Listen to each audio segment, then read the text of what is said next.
चिड़िया की कहानी।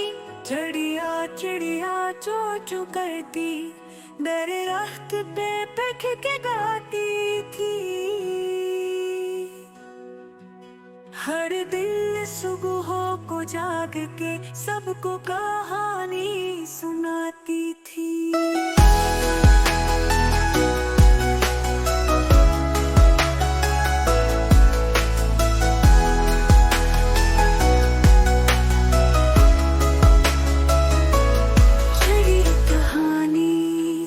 चू करती, दरख्त पे बैठ के गाती थी। हर दिन सुबह को जाग के सबको कहानी सुनाती थी।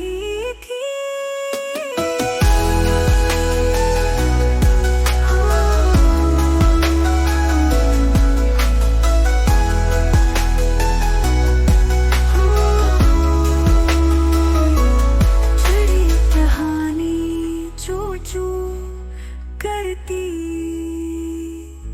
दरख्त पे बैठ के गाती थी।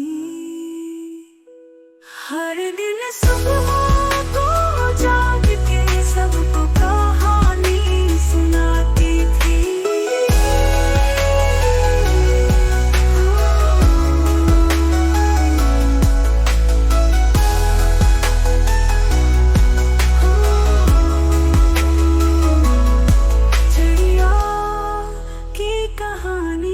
चिड़िया चिड़िया चू चू करती, दरख्त पे बैठ के गाती थी।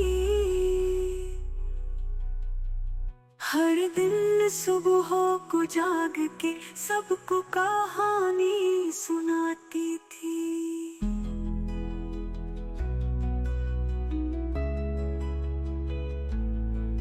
हर दिन सुबह को जाग के सबको कहानी सुनाती थी।